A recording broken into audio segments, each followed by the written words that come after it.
आप सभी साथियों को जय श्री श्याम। दोस्तों, आज हम मुग़ल काल में संगीत कला का अध्ययन करेंगे। आज का हमारा चैप्टर होगा मुग़ल काल में संगीत कला का किस प्रकार विकास हुआ और संगीत कला से संबंधित किस शासक की क्या भूमिका थी।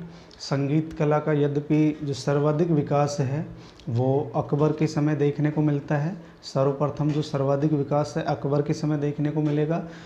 औरंगजेब ने संगीत पर प्रतिबंध लगा दिया था। यद्यपि औरंगजेब कुशल वीणा वादक था, औरंगजेब वीणा बजाता था, उसी प्रकार अकबर नक्कारा या नगाड़ा बजाता था।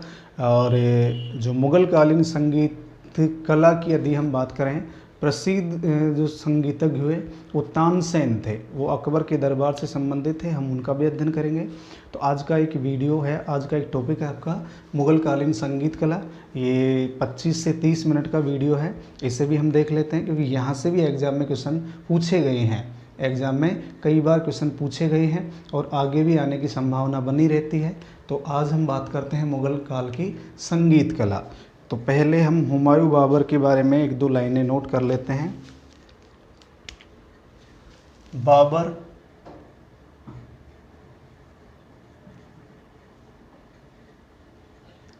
अली शेर नवाई जैसे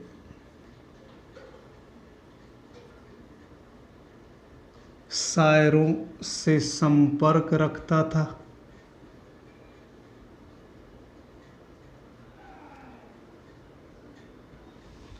बाबर की यदि हम बात करें, अली शेर नवाई,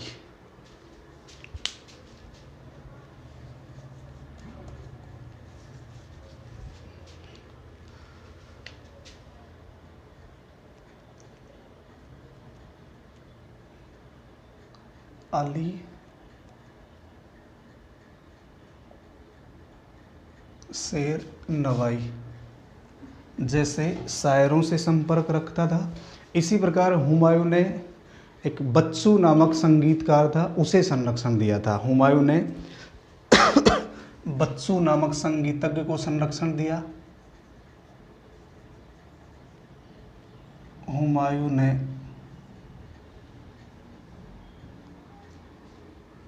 बच्चू नामक संगीतज्ञ को संरक्षण दिया था। हुमायूं ने बच्चू नामक संगीतज्ञ को संरक्षण दिया। इसी प्रकार हुमायूं ने नर्तक, वादक और संगीतज्ञों के लिए एक अलग विभाग का गठन किया था जिसका नाम था अहले मुराद। तो हुमायूं ने वादक, नर्तक व संगीतकारों के लिए एक अलग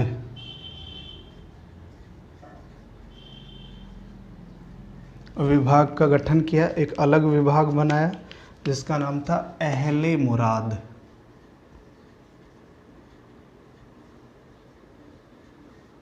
अहले मुराद। तो जो बाबर था, बाबर अली शेर नवाई जैसे शायरों के संपर्क में रहता था। हुमायूं ने बच्चू नामक संगीतज्ञ को संरक्षण दिया और हुमायूं ने वादक, नर्तक और संगीतकारों के लिए एक अलग विभाग बनाया था जिसका नाम था अहले मुराद। जिसका नाम क्या था? अहले मुराद। इसके बाद हम बात करते हैं अकबर की, क्योंकि सर्वप्रथम अकबर के समय ही संगीत का सर्वाधिक विकास होता है। तो आइए अब हम तीसरा बिंदु लेते हैं इसमें, अकबर, मुग़ल शासक अकबर।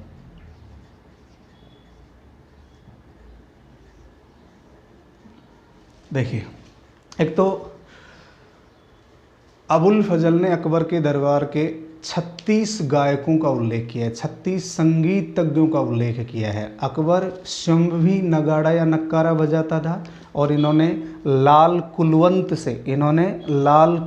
से संगीत की शिक्षा सीखी थी या संगीत सीखा था। तो अकबर की यदि हम बात करें तो इसमें सामान्य 2-3 बिंदु हैं, वो नोट कर लेते हैं।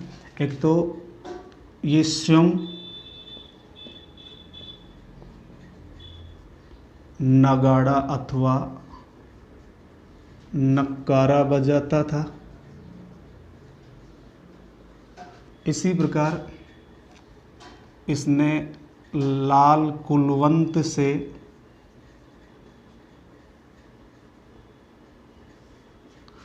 संगीत सीखा।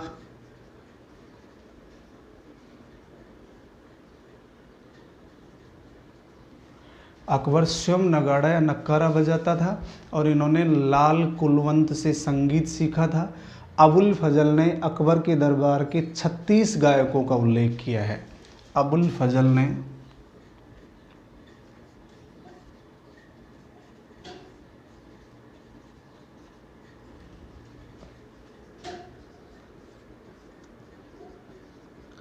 छत्तीस गायकों का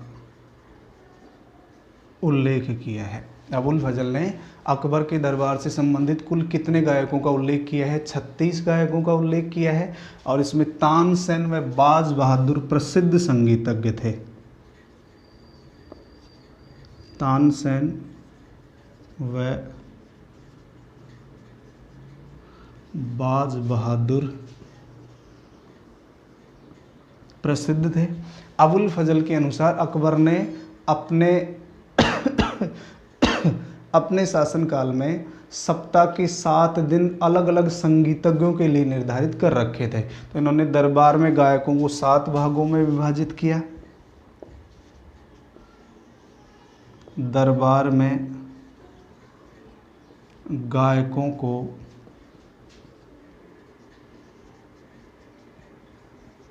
7 भागों में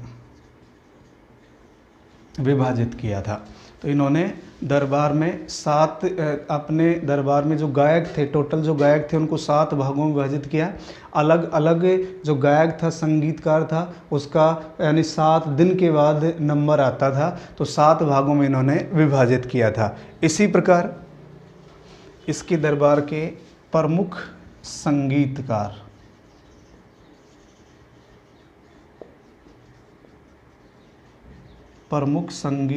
अथवा गायक, अकबर के दरबार के प्रमुख संगीतकार अथवा गायक कौन कौन से हैं? देखिए, इसे अपन नाम नोट कर लेते हैं। एक तो तानसेन है, बाज बहादुर, एक ये लाल कुलवंत है जिससे इन्होंने शिक्षा ली,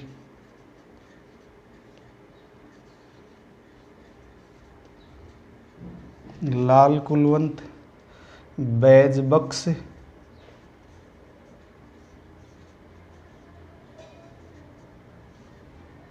बैजू बावरा,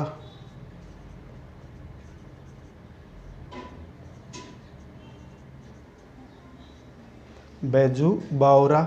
इसी प्रकार नंबर 6 हरिदास, रामदास, गोपाल, मियाँ चांद,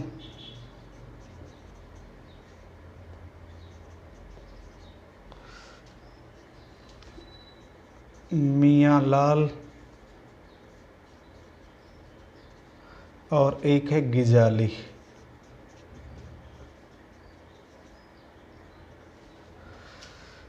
तानसेन, बाज बहादुर, बैजू बावरा, बैज बख्श, हरिदास, रामदास, गोपाल, मियाँ चांद, मियाँ लाल और गिजाली, ये प्रमुख गायक या संगीतज्ञ थे। तो बाबर अली शेर नवाई जैसे शायरों से संपर्क रखता था।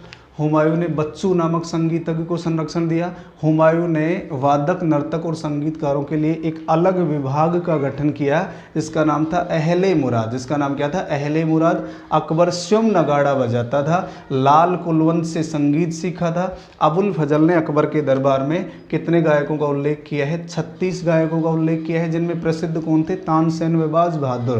तानसेन व बाज बहादुर। दरबार में गायकों को 7 भागों में विभाजित किया और ये अकबर के दरबार दरबार के प्रमुख संगीतकार या गायक थे। अकबर के दरबार के प्रमुख संगीतकार या गायक तानसेन, बाज बहादुर, लाल कुलवंत, बैज बख्श, बैजू बावरा, हरिदास, रामदास, गोपाल, मियाँ चांद, मियाँ लाल और गिजाली। अब इनमें जो मुख्य थे, दो तीन जो मुख्य हैं जिनकी क्या भूमिका थी, उनका हम अलग से अध्ययन करते हैं।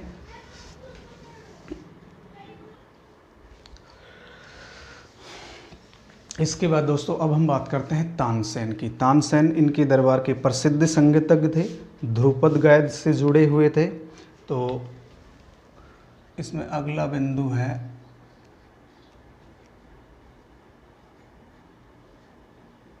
तानसेन।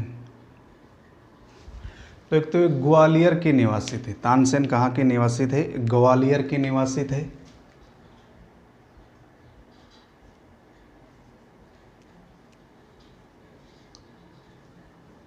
ग्वालियर के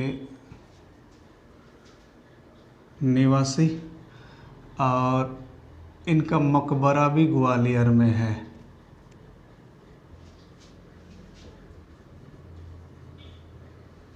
मकबरा भी कहाँ है इनका? ग्वालियर में। इनका वास्तविक नाम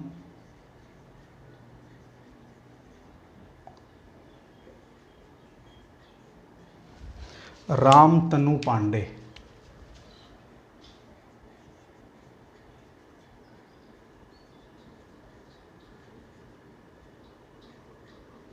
इनका वास्तविक नाम क्या था? रामतनु पांडे। इसी प्रकार इनके संगीत गुरु थे हरिदास।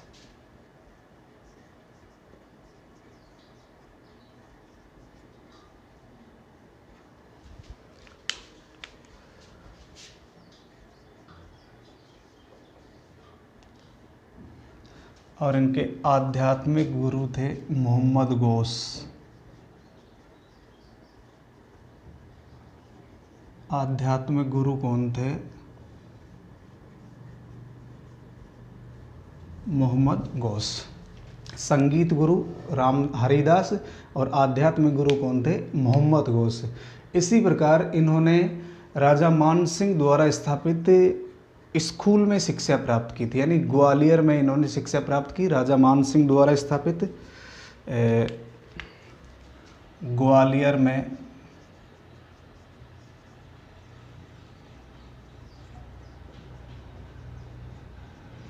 शिक्षा प्राप्त की। राजा मान सिंह द्वारा स्थापित विद्यालय में। राजा मान सिंह द्वारा स्थापित विद्यालय में ग्वालियर में शिक्षा प्राप्त की। अब देखिए, अकबर के दरबार में आने से पहले ये रीवा के शासक रामचंद्र के दरबार में रहते थे। अकबर से पूर्व रीवा के राजा रामचंद्र के दरबार में रहते थे। रीवा के राजा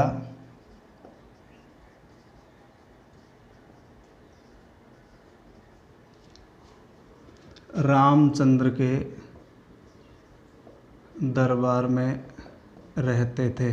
ये क्वेश्चन पूछा जा चुका है कि अकबर से पूर्व तानसेन किसके दरबार में रहते थे? रीवा का राजा था रामचंद्र, उसके दरबार में रहते थे।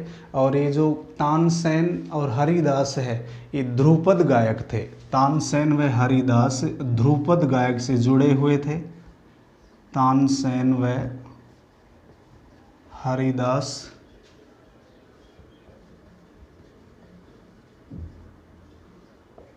ध्रुपद गायक थे। ये दोनों ध्रुपद गायक थे। अब जब ये अकबर के दरबार में आते हैं तो अकबर इन्हें एक उपाधि देता है। अकबर ने एक उपाधि दी थी कंठाभरण वाणी विलास। अकबर ने एक उपाधि दी कंठाभरण वाणी विलास। तो ये जो उपाधि है वो किसने दी थी? अकबर ने। कंठाभरण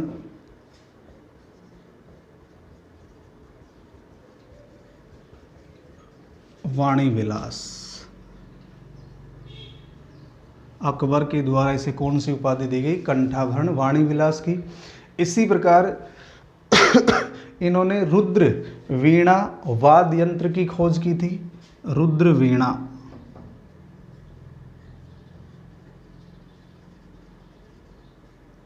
वाद्य यंत्र की खोज की। अबुल फजल के अनुसार तानसेन जैसा संगीतक 1000 वर्ष से भारत में नहीं हुआ। अबुल फजल के अनुसार, देखिए अबुल फजल ने इनके बारे में क्या कहा है। अबुल फजल के अनुसार तानसेन जैसा संगीतज्ञ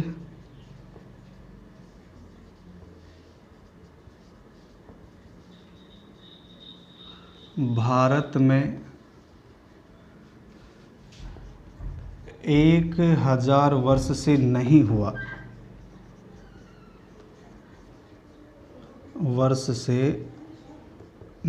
हुआ, इसी प्रकार अबुल फजल ने कहा कि ये अपने संगीत से यमुना के बहाव को रोक देता था। अबुल फजल ने ही कहा है अपने संगीत से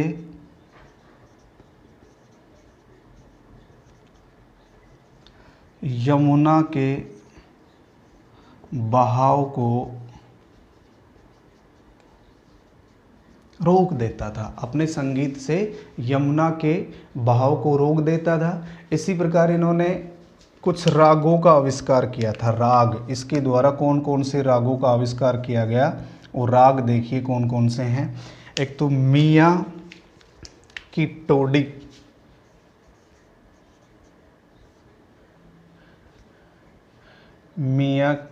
टोडी, एक है मियाँ की सारंग,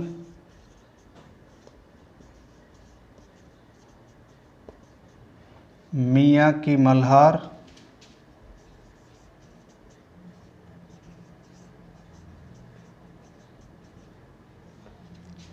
और एक है दरबारी कानहरा।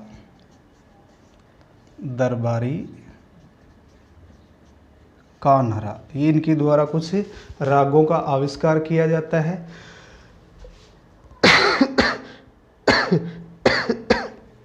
तो तानसेन अकबर के दरबार का प्रसिद्ध संगीतज्ञ हुआ। प्रसिद्ध संगीतज्ञ कहाँ का निवासी है? ग्वालियर का। मकबरा कहाँ है इनका? ग्वालियर में। वास्तविक नाम क्या था? रामतनु पांडे। इनके संगीत गुरु कौन थे? हरिदास। और आध्यात्मिक गुरु मोहम्मद घोष थे। ये ग्वालियर में शिक्षा प्राप्त करते हैं राजा मान सिंह द्वारा स्थापित विद्यालय में। अकबर से पूर्व ये किसके दरबार में रहते थे? रीवा के राजा रामचंद्र के दरबार में। अकबर के दरबार में आने से पहले ये रीवा के राजा रामचंद्र के दरबार में रहते थे। तानसेन व हरिदास ये ध्रुपद गायक थे। इनको अकबर ने उपाधि दी थी। ये जो उपाधि है ये किसने दी? अकबर ने कंठाभरण वाणी विलास की उपाधि तानसेन को अकबर ने दी। रुद्र वीणा वाद्य यंत्र की खोज की थी।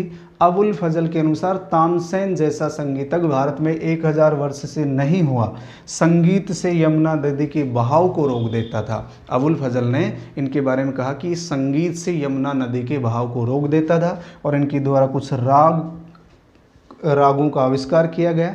मियाँ की टोडी, मियाँ की सारंग, मियाँ की मल्हार और दरबारी कान्हरा। ये प्रमुख राग जो किसके द्वारा आविष्कृत माने गए हैं? तानसेन के द्वारा। तो हम मुगल कालीन संगीत कला में अध्ययन कर रहे हैं, और अभी अकबर से संबंधित और कुछ बचा हुआ है उसका भी अध्ययन कर लेते हैं। तो एक बार आप इसका स्क्रीनशॉट ले लीजिए।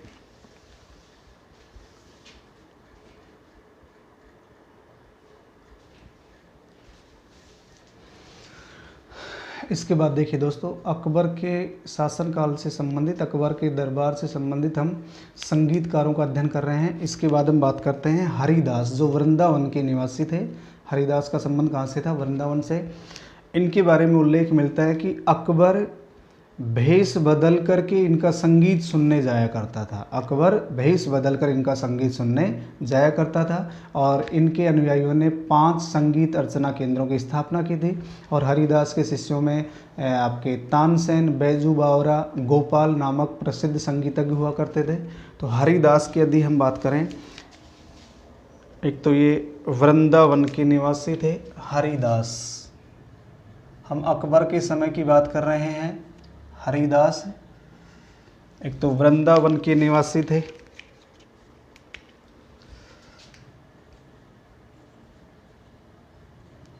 वृंदावन।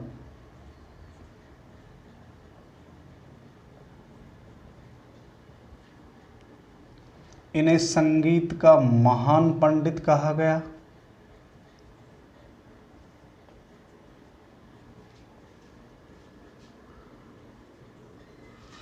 और इनके शिष्यों की यदि हम बात करें, इनके शिष्य तानसेन, बैजू बावरा, गोपाल आदि इनके शिष्य थे। और अकबर भेष बदलकर इनका संगीत सुनने जाता था। अकबर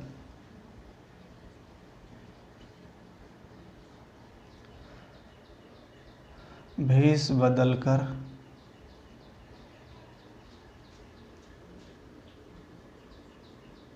संगीत सुनता था। अकबर भेष बदल करके इनका संगीत सुनने जाया करता था। और इसके अनुयायियों ने 5 संगीत अर्चना केंद्र स्थापित किए। अनुयायियों ने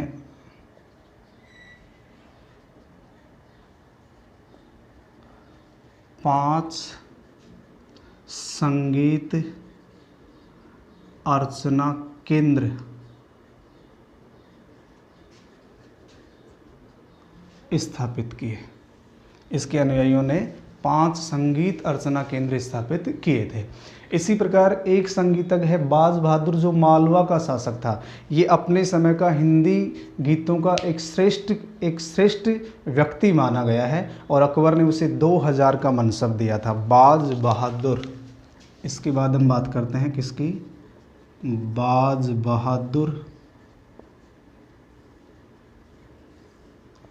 एक तो ये मालवा का शासक था,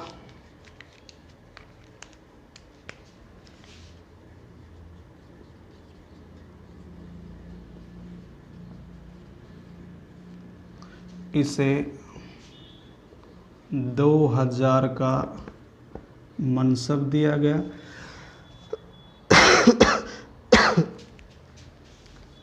ये संगीत विद्या व हिंदी गीतों में निपुण था। संगीत विद्या और हिंदी गीतों में निपुण था। बैजू बावरा यद्यपि अकबर के समकालीन था लेकिन उसके दरबार से संबंधित नहीं था। बैजू बावरा अकबर के समकालीन है लेकिन उसके दरबार में नहीं गया था। तो बैजू बावरा अकबर के दरबार से संबंधित नहीं था, वो तानसेन के समकालीन था लेकिन था अकबर के समकालीन। बैजू बावरा,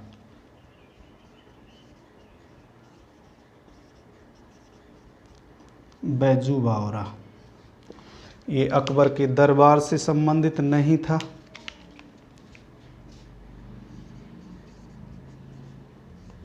दरबार से संबंधित नहीं था और ये तानसेन के समकालीन था। तानसेन के समकालीन था। इसी प्रकार तानसेन के बाद दूसरा स्थान रामदास का था, ध्यान रखना है। तानसेन के बाद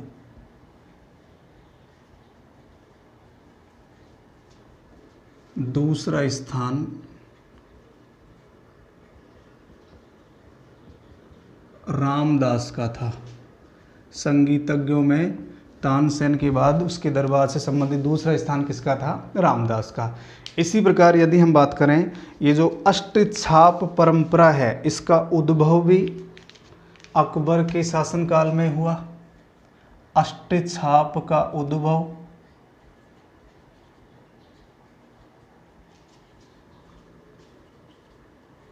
अकबर के समय हुआ। अष्टछाप का जो उद्भव है वो किसके समय होता है, अकबर के समय। अकबर के शासनकाल में ध्रुपद की 4 शैलियाँ विकसित हुई थी। ध्रुपद की 4 शैलियाँ या ध्रुपद गायन की 4 शैलियाँ विकसित हुई अकबर के समय। ध्रुपद गायन की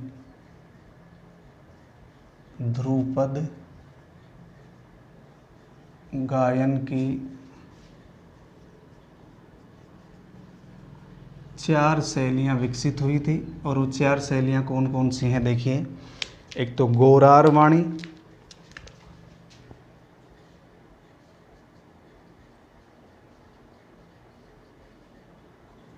नौहार वाणी,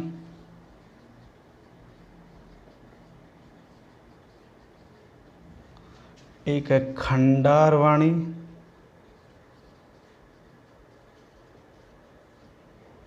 और एक है डागुर वाणी। डागुर वाणी। तो ध्रुपद गायन की 4 शैलियाँ अकबर के समय विकसित होती हैं। गौरार वाणी, नौहार वाणी, खंडार वाणी और डागुर वाणी। जो अधिकांश ध्रुपद है वो ब्रज भाषा में रचित है। अधिकांश ध्रुपद ब्रज भाषा में रचित है, ध्यान रखना है, ब्रज भाषा में रचित।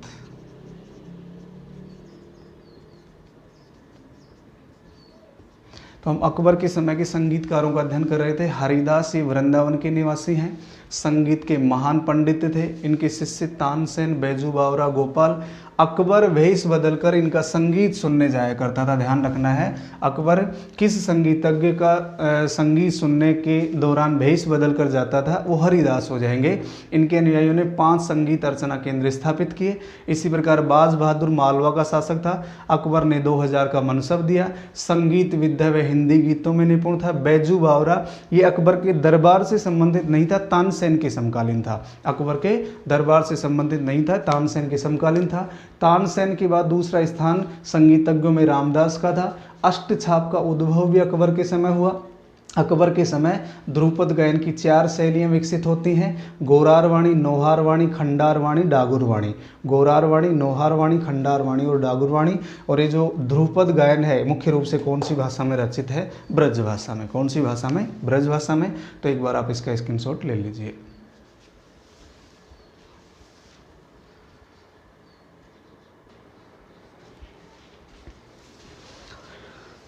इसके बाद देखिए दोस्तों, अब हम बात करते हैं जहांगीर की। जहांगीर के समय कौन कौन से प्रसिद्ध संगीतज्ञ हुए? तो अगला जो पार्ट है वो है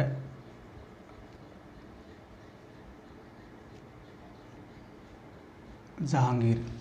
एक तो जहांगीर ने संगीतकारों को भी मनसबदारों की श्रेणी में रखा। एक तो इन्होंने संगीतकारों को भी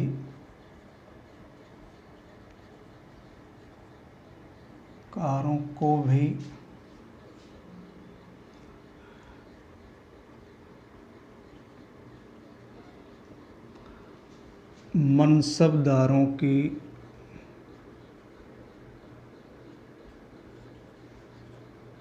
श्रेणी में रखा। संगीतकारों को भी इन्होंने मनसबदारों की श्रेणी में रखा था। इसी प्रकार इन्होंने गजल गायक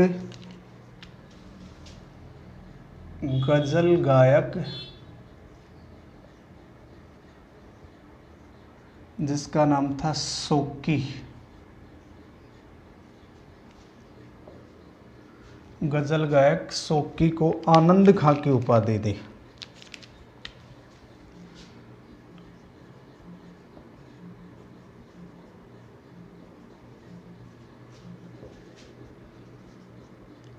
गजल गायक शौकी को आनंद खां की उपाधि दी।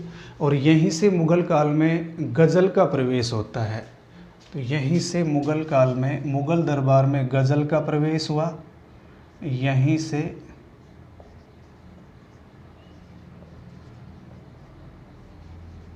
दरबार में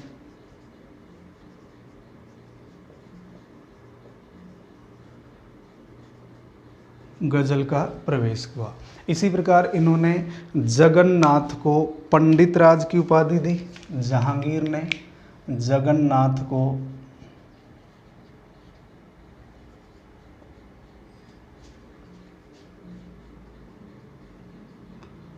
पंडित राज की उपाधि दी। जगन्नाथ को कौन सी उपाधि दी गई? पंडित राज की। इसी प्रकार जहांगीर में ज़्यादा कुछ नहीं है। संगीतकारों को भी वंशधाराओं की श्रेणी में रखा। गज़ल गायक शौकी को आनंद खां की उपाधि दी और यहीं से दरबार में यानी मुगल दरबार में गज़ल का प्रवेश होता है। जगन्नाथ को पंडित राज की उपाधि दी। अब इसके दरबार से संबंधित जो प्रमुख संगीतज्ञ हैं वो देखिए। प्रमुख संगीतज्ञ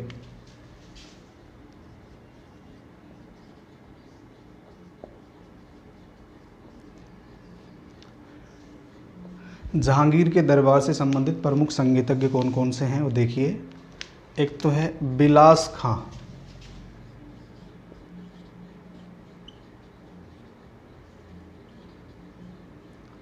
ये तानसेन का दामाद था।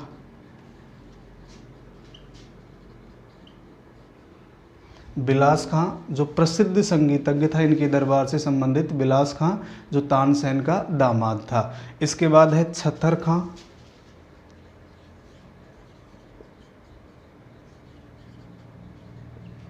परवेज दाद,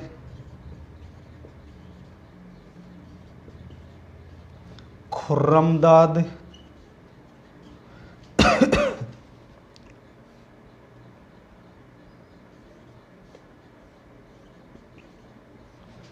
और एक नंबर 5 है हमजान।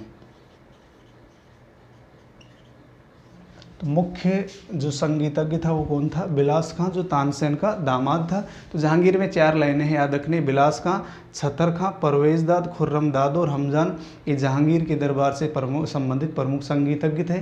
तो इन्होंने शौकी को आनंद खां की उपाधि दी। और गज़ल गायक का जो प्रवेश है वो किसके समय होता है? किसके समय होता है? जहांगीर के समय होता है। इसके बाद हम बात करते हैं शाहजहाँ की। शाहजहाँ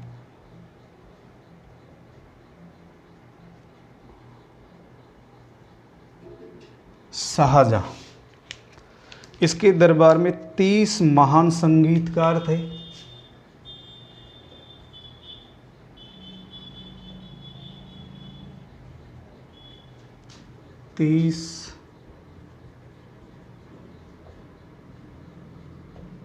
महान संगीतकार थे। शाहजहाँ स्वयं भी अच्छा गाता था, स्वयं भी गाता था। तो शाहजहाँ के दरबार में 30 महान संगीतकार थे और शाहजहाँ स्वयं भी अच्छा गाता था। इसके शासनकाल में कविता की एक नई शैली का विकास हुआ था, कसीदा। कविता की एक नई शैली का विकास हुआ जिसका नाम है कसीदा। ये ध्यान रखना है, कविता की एक नई शैली का विकास हुआ था जिसका नाम क्या है? कसीदा। किसके समय हुआ? शाहजहाँ के समय। शाहजहाँ ने लाल खां को गुण समुद्र की उपाधि दी थी। प्रसिद्ध संगीतज्ञ था इनके दरबार से संबंधित, जिनका नाम क्या था? लाल खां। और लाल खां को इन्होंने कौन सी उपाधि दी? गुण समुद्र की उपाधि दी।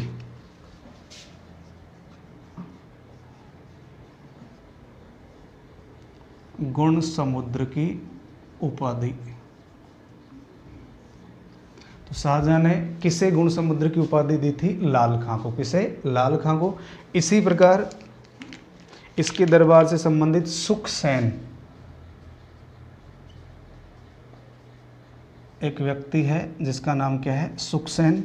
ये रबाब बजाने में निपुण था। रबाब बजाने में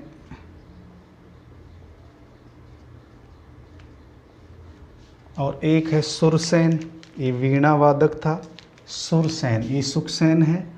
एक है सुरसेन या सूरसेन, ये वीणा वादक था। ये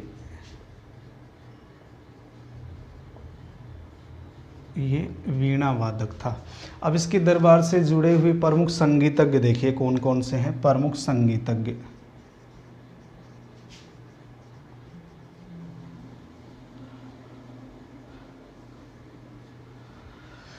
देखिए, लाल खां, खुशहाल खां, लाल खां, खुशहाल खां, विश्राम खां या विश्राम खां, विश्राम खां, जगन्नाथ, जगन्नाथ, सैदाई गिलानी और एक है रामदास। एक कौन है? रामदास। ये जो खुशहाल खां थे, इनके बारे में कहा जाता है कि शाहजहां ने एक बार इनका संगीत सुन करके बिना आज्ञा पत्र को पढ़े ही हस्ताक्षर कर दिया था। तो ध्यान रखना है। तो खुशहाल खां का संगीत सुनने के दौरान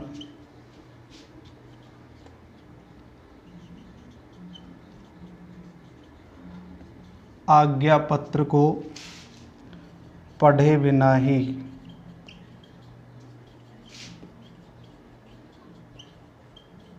हस्ताक्षर कर दिया था। यानी इतना मंत्र मुग्ध हो गया था इसके संगीत में कि उसने आज्ञा पत्र को पढ़े बिना ही उस पर हस्ताक्षर किया।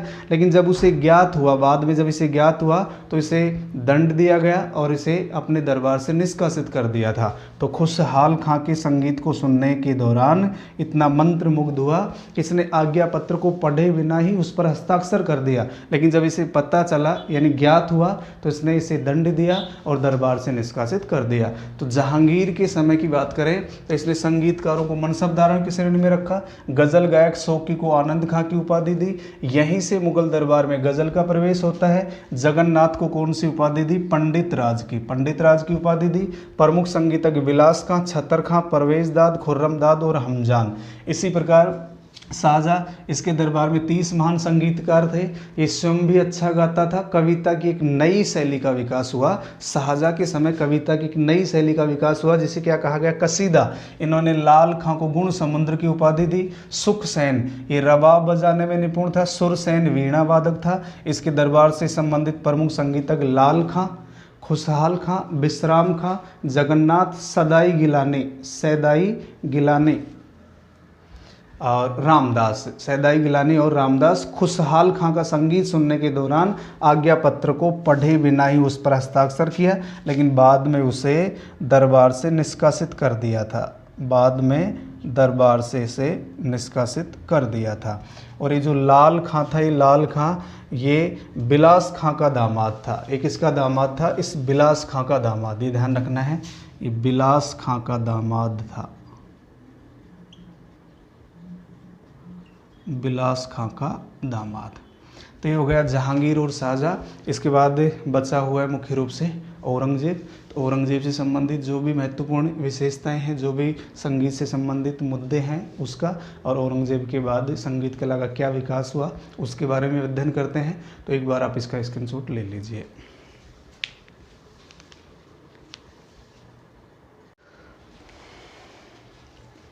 इसके बाद दोस्तों अब हम बात करते हैं औरंगजेब की। यद्यपि औरंगजेब ने संगीत पर प्रतिबंध लगा दिया था, लेकिन भारतीय शास्त्रीय संगीत से संबंधित सर्वाधिक जो पुस्तकें हैं वो औरंगजेब के काल में ही लिखी गई थी। इन्होंने 1695 में इस्लाम विरोधी बताकर संगीत पर प्रतिबंध लगा दिया था। जनाजा भी निकाला गया था।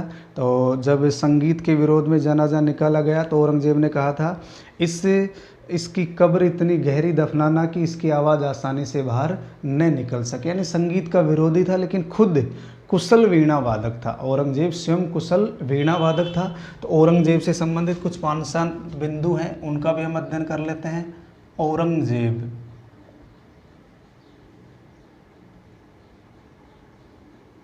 देखिए, एक तो ये स्वयं कुशल वीणा वादक था। ये स्वयं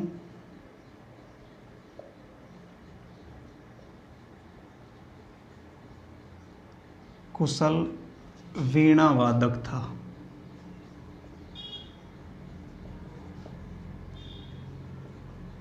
औरंगजेब स्वयं कुशल वीणा वादक था, लेकिन 1695 में इस्लाम विरोधी मानकर संगीत पर प्रतिबंध लगाया। 1695 में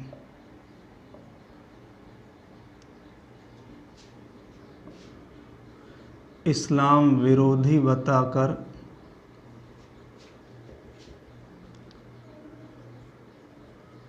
संगीत पर प्रतिबंध लगा दिया। इस्लाम विरोधी बताकर इन्होंने संगीत पर प्रतिबंध लगाया। इसी प्रकार सर्वाधिक भारतीय शास्त्रीय संगीत की जो पुस्तकें हैं वो औरंगजेब के काल में ही लिखी गई। तो भारतीय शास्त्रीय संगीत पर सर्वाधिक पुस्तकें इसी के समय लिखी गई। भारतीय शास्त्रीय संगीत पर सर्वाधिक पुस्तकें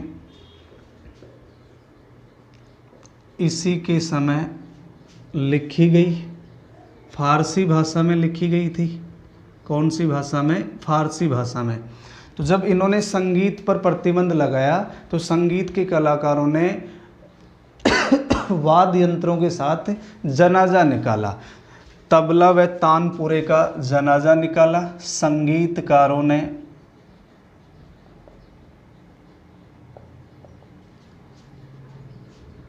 तबला व तानपुरे का महल के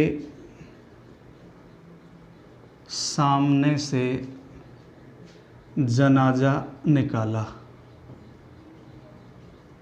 तो कलाकारों ने सोचा, संगीतकारों ने सोचा कि इस गतिविधि से औरंगजेब पर कुछ प्रभाव पड़ेगा, लेकिन औरंगजेब पर इसका कोई प्रभाव नहीं पड़ा। औरंगजेब ने कहा इस संगीत को इतना गहरा दफनाना कि इसकी आवाज़ आसानी से बाहर न निकल सके।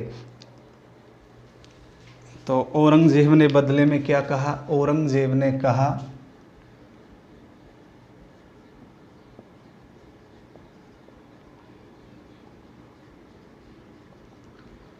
इसे इतना गहरा दफनाना कि आवाज़ आसानी से बाहर न निकल सके। इसे इतना गहरा दफनाना कि आवाज़ आसानी से बाहर न आ सके। बाहर न आ सके। तो यानी संगीतकारों ने तो एक तरीका निकाला था ताकि हमें यहाँ संरक्षण मिले, संगीत को जो प्रतिबंधित किया गया है उसे हटाया जाए। लेकिन औरंगजेब ने कहा इसे इतना गहरा दफनाना कि इसकी आवाज़ आसानी से बाहर न निकल सके। इन्होंने मिर्ज़ा मुकर्रम सफ़वी से कहा था। मिर्ज़ा मुकर्रम ये संगीतज्ञ थे। मिर्ज़ा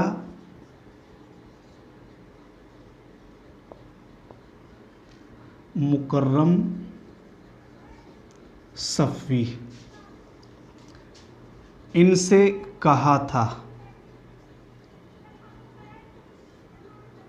यानी औरंगजेब ने एक महान संगीतकार थे मिर्ज़ा मुकर्रम सफ़वी, इनसे कहा था कि संगीत मुबह है। इनसे क्या कहा था? संगीत मुबह है। मुबह का मतलब न अच्छा न बुरा, न अच्छा और न बुरा।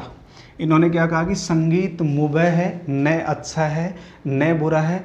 मैं संगीत को बिना पखावज के नहीं सुन सकता। मैं संगीत को बिना पखावज के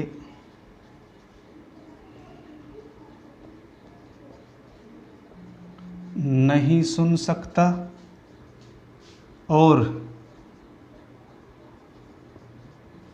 इस पर प्रतिबंध है, यानी संगीत कला पर प्रतिबंध लगा दिया था। इस पर प्रतिबंध है, इसलिए मैंने भी गाना छोड़ दिया है। तो इन्होंने मिर्ज़ा मुकर्रम सफ़ी से क्या कहा था, एक संगीतकार थे, कि संगीत मुबह है, न अच्छा है न बुरा है, मैं संगीत को बिना पखावज के नहीं सुन सकता और इस पर प्रतिबंध है, पखावज पर प्रतिबंध है, इसलिए मैंने भी गाना छोड़ दिया है, मैंने भी गाना छोड़ दिया है। इसी प्रकार हम बात करें, जैसे यहाँ नोट करते हैं अपन, एक व्यक्ति हैं जिनका नाम है फ़कीरुल्लाह। एक व्यक्ति हैं जिनका नाम क्या है, फ़कीरुल्लाह ने एक संगीत का ग्रंथ था मान कुतूहल। फ़कीरुल्लाह ने संगीत ग्रंथ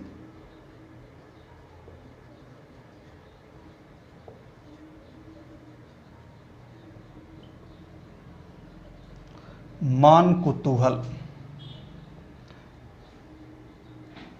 मान कुतूहल का राग दर्पण के नाम से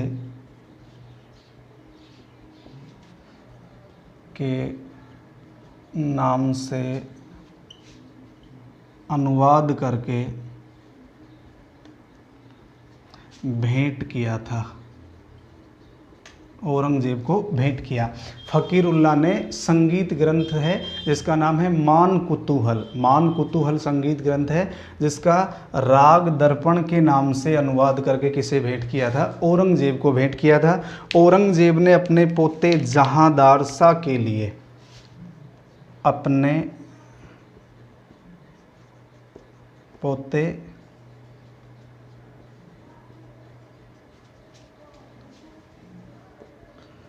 जहांदार शाह के लिए, इसका पोता था जहांदार शाह, इसके लिए मिर्ज़ा मोहम्मद खान से,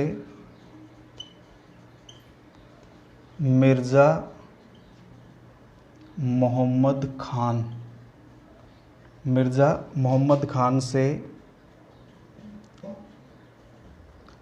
तुहफ़त उल हिंद नामक संगीत पुस्तक लिखवाई थी, नामक संगीत पुस्तक लिखवाई थी। तो औरंगजेब से संबंधित एक बार पुनः रिवाइज करते हैं। देखिए, स्वयं कुशल वीणा वादक था और 1695 में इस्लाम विरोधी बताकर संगीत पर प्रतिबंध लगा दिया। भारतीय शास्त्रीय संगीत पर सर्वाधिक पुस्तकें इसी समय लिखी गई थी। भारतीय शास्त्रीय संगीत पर सर्वाधिक जो पुस्तकें हैं वो किसके समय लिखी गई, औरंगजेब के समय। संगीतकारों ने तबला तानपुरे का महल के सामने से जनाजा निकाला तो औरंगजेब ने कहा था इसे इतना गहरा दफनाना कि आवाज़ आसानी से बाहर न आ सके। इन्होंने मिर्ज़ा मुकर्रम सफ़वी से कहा था कि संगीत मुबह है, न अच्छा है न बुरा है, मैं संगीत को पखावज के बिना नहीं सुन सकता और इस पर पाबंदी है, इसलिए मैंने भी गाना छोड़ दिया है। इसी प्रकार फ़कीरुल्लाह ने संगीत ग्रंथ मान कुतूहल का राग दर्पण नाम से अनुवाद करके इन्हें भेंट किया और इन्होंने अपने पोते जहांदार शाह के लिए मिर्ज़ा मोहम्मद खान से तुहफ़त उल हिंद नामक संगीत पुस्तक लिखवाई थी। तो ये हो गए औरंगजेब। इसके बाद 5-7 मिनट का और बचा हुआ है, हम उसका अध्ययन कर लेते हैं। तो एक बार आप इसका स्क्रीनशॉट ले लीजिए।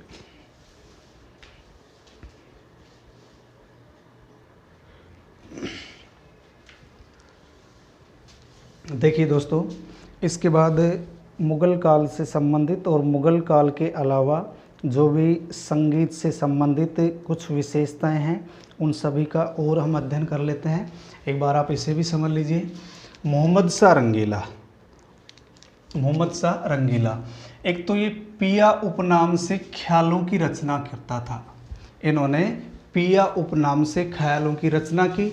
18वीं शताब्दी में संगीत का सर्वाधिक विकास मोहम्मद शाह रंगीला के समय होता है।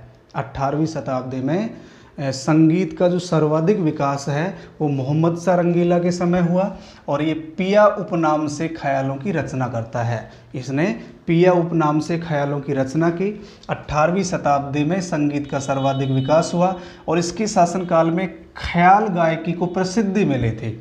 इसके शासनकाल में ख्याल गायकी को प्रसिद्धि मिली और इसके समय या इसके दरबार से संबंधित प्रमुख संगीतकार कौन थे? नियामत खां, सदारंग, अदारंग, फिरोज खां। ये दोनों नाम याद रखने हैं, ये कई बार एग्जाम में पूछे जा चुके हैं। सदारंग व अदारंग, नियामत खां, सदारंग, अदारंग व फिरोज खां, ये किसके दरबार से संबंधित संगीतकार हो गए? किसके दरबार से संबंधित है? मोहम्मद शाह रंगीला। तो मोहम्मद शाह रंगीला पिया उपनाम से ख्यालों की रचना करता है। 18वीं शताब्दी में संगीत का सर्वाधिक विकास हुआ और इसके शासनकाल में ख्याल गायकी को प्रसिद्धि मिली थी। ख्याल गायकी को सर्वाधिक जो प्रसिद्धि मिली वो किसके समय मिलती है? मोहम्मद शाह रंगीला। 18वीं शताब्दी में संगीत कला का सर्वाधिक विकास किस मुगल शासक के काल में होता है? मोहम्मद शाह रंगीला। पिया उपनाम से इन्होंने ख्यालों की रचना की। प्रमुख संगीतकार नियामत खां, सदारंग, अदारंग, फिरोज खां। और आधुनिक जो सितार है, आधुनिक सितार का जो आविष्कार है वो खुसरो खां ने किया था, वो इसी के दरबार से संबंधित था। खुसरो खां आधुनिक सितार का आविष्कारक है, जो किसके दरबार से संबंधित है? मोहम्मद शाह रंगीला। तो आधुनिक सितार के आविष्कार खुसरो खां का संबंध मोहम्मद शाह रंगीला के दरबार से है। इसी के शासनकाल में हिंदुस्तानी शैली की गायकी का प्रवेश होता है। इसी के शासनकाल में हिंदुस्तानी शैली की गायकी का प्रवेश होता है। और कौन सी गायकी की है? टप्पा, ठुमरी, तराना व दादरा। टप्पा, ठुमरी, तराना व दादरा, ये हिंदुस्तानी गायकी शैलियाँ हैं, हिंदुस्तानी शैली हैं गायकी से संबंधित।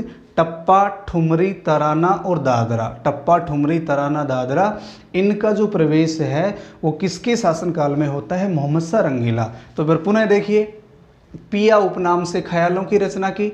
18वीं शताब्दी में संगीत कला का सर्वाधिक विकास किसके समय हुआ? मोहम्मद शाह रंगीला।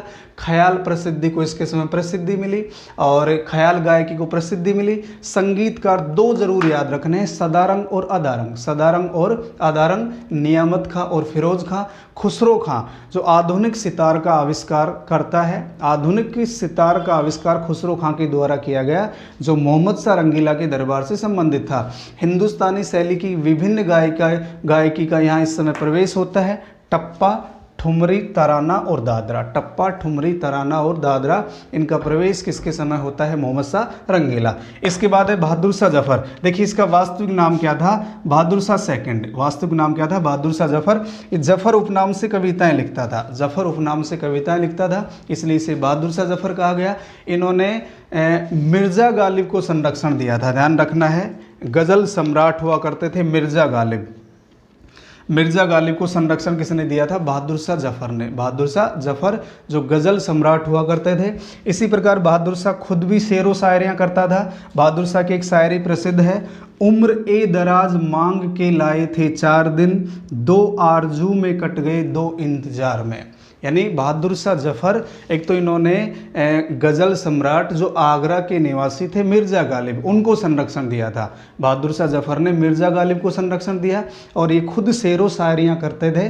जैसे इनकी एक प्रसिद्ध शायरी है, उम्र ए दराज मांग के लाए थे 4 दिन, 2 आरजू में कट गए और 2 इंतजार में। ये जफर उपनाम से कविताएं लिखते थे, जफर उपनाम से, जबकि इनका वास्तविक नाम क्या था? बहादुर शाह द्वितीय। वास्तविक नाम बहादुर शाह द्वितीय था, जफर उपनाम से कविताएं लिखते थे, इसीलिए इन्हें बहादुर शाह जफर के नाम से जाना जाता है। और ये अंतिम मुगल शासक थे। हमने इसके बारे में चर्चा की थी कि हुमायूं के मकबरे के समीप से हडसन ने इनको गिरफ्तार किया था। हडसन के समक्ष आत्मसमर्पण करते हैं, वो जब हम 1897 क्रांति का अध्ययन करेंगे वहाँ चर्चा करेंगे।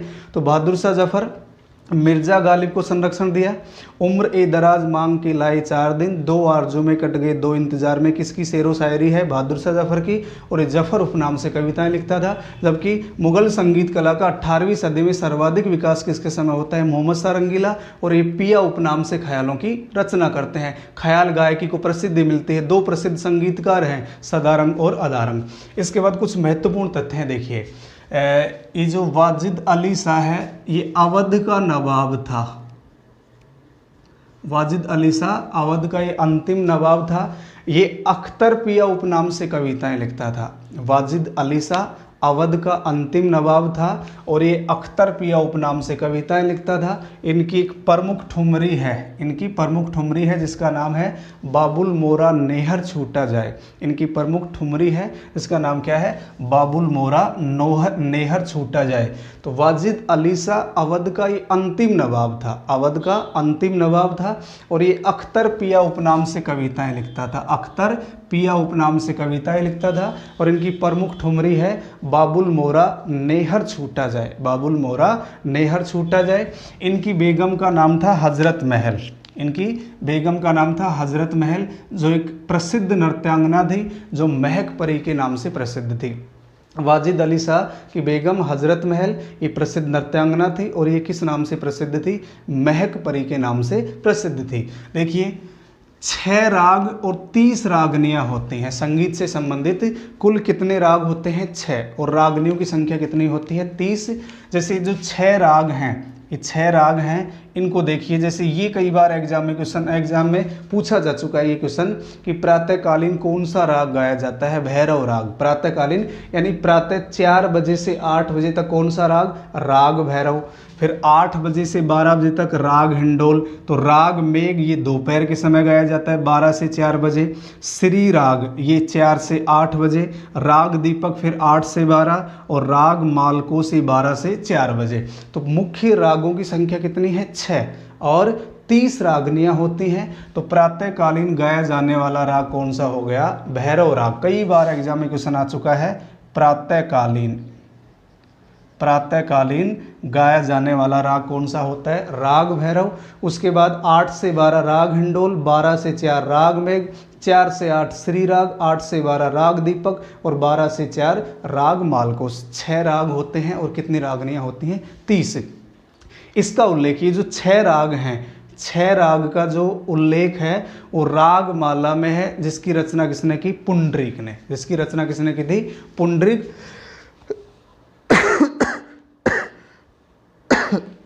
पुंडरीक के ग्रंथ रागमाला में इन 6 रागों का हमें उल्लेख मिलता है। तो 6 राग होते हैं। प्रातःकालीन कौन सा गाया जाता है, भैरव राग। इसी प्रकार जौनपुर का एक शासक था हुसैन शाह। जौनपुर का एक शासक था जिसका नाम क्या था, हुसैन शाह सरकी। इस हुसैन शाह सरकी ने ख्याल गायकी को जन्म दिया था। ख्याल को जन्म देने वाला कौन था, जौनपुर का शासक हुसैन शाह सरकी। और ग्वालियर का राजा हुआ एक मानसिंह, ग्वालियर का राजा मानसिंह, जिसने ध्रुपद को जन्म दिया था। ध्रुपद को जन्म देने वाला कौन था, ग्वालियर का राजा मानसिंह। तो 18वीं सदी में संगीत कला का जो सर्वाधिक विकास है वो किसके समय होता है, मोहम्मद शाह रंगीला के समय। 18वीं सदी में जो संगीत कला है, मुगल संगीत कला है, उसका सर्वाधिक विकास मोहम्मद शाह रंगीला। पिया उपनाम से ख्यालों की रचना की और ख्याल गायकी को प्रसिद्धि मिलती है। प्रमुख संगीतकार कौन है, सदारंग, अदारंग, फिरोज खान, नियामत खान। ये 2 आपको जरूर याद रखने हैं, सदारंग और अदारंग, सदारंग और अदारंग। इसी प्रकार आधुनिक सितार का जो आविष्कार करता है खुसरो खां, वो इसी के दरबार से संबंधित था। आधुनिक सितार का आविष्कार करता खुसरो खां इसी के दरबार से संबंधित था। इसके शासनकाल में हिंदुस्तानी शैली की गायकी का प्रवेश होता है। टप्पा, ठुमरी, तराना, दादरा, टप्पा, ठुमरी, तराना, दादरा, इसी के समय विकास होता है, प्रवेश होता है। बहादुर शाह जफर, ये जफर उपनाम से कविताएं लिखता था। इनका वास्तविक नाम बहादुर शाह द्वितीय था। इन्होंने प्रसिद्ध गजल सम्राट आगरा निवासी मिर्जा गालिब को संरक्षण दिया और इनकी एक प्रसिद्ध शायरी है, उम्र ए दराज मांग की लाए थे 4 दिन, 2 आरजू में कट गए और 2 इंतजार में। इसी प्रकार अवध का नवाब वाजिद अली शाह अख्तर पिया उपनाम से कविताएं लिखता था। अवध का अंतिम नवाब था वाजिद अली शाह, ये अख्तर पिया उपनाम से कविताएं लिखता था। इनकी प्रमुख ठुमरी कौन सी है, बाबुल मोरा नोहर छूटा जाए, बाबुल मोरा नेहर छूटा जाए, इनकी प्रमुख ठुमरी है। और इनकी पत्नी बेगम हजरत महल ये प्रसिद्ध नृत्यांगना थी और महक परी के नाम से प्रसिद्ध थी। इनका उपनाम क्या था, महक परी। मुख्य राग 6 होते हैं, 30 रागनियाँ होती हैं। प्रातःकालीन गाया जाने वाला राग कौन सा है, राग भैरव, ये ध्यान रखना है। ये 6 राग है, इनका उल्लेख पुंडरीक की रागमाला में मिलता है। इसी प्रकार जौनपुर का शासक था हुसैन शाह सरकी, इसने ख्याल को जन्म दिया और ग्वालियर का राजा था मानसिंह, मानसिंह ने ध्रुपद को जन्म दिया। तो दोस्तों ये था मुगल काल में संगीत कला का विकास, मुगल काल में संगीत कला का विकास। और इसके बाद अंतिम जो पार्ट बचता है, एक महत्वपूर्ण जो पार्ट बचता है मुगल काल से संबंधित, मुगलकालीन साहित्य एवं शिक्षा। मुगल काल में शिक्षा का विकास और साहित्य का विकास किस प्रकार हुआ, किस शासक के काल में कौन कौन सा साहित्य लिखा गया, किस शासक के शासन काल में किस पुस्तक का, किस हिंदी भाषा की पुस्तक का, किस संस्कृत भाषा की पुस्तक का फारसी में अनुवाद हुआ, किस ग्रंथ का अंग्रेजी में अनुवाद हुआ, इनका हम अलग से अध्ययन करेंगे। तो इसके बाद जो अगला जो पार्ट होगा अपना, वो होगा मुगलकालीन शिक्षा एवं साहित्य। मुगलकालीन शिक्षा एवं साहित्य। तो आज के वीडियो में इतना ही। आप एक बार इसका स्क्रीनशॉट ले लीजिए। जय हिंद, जय भारत।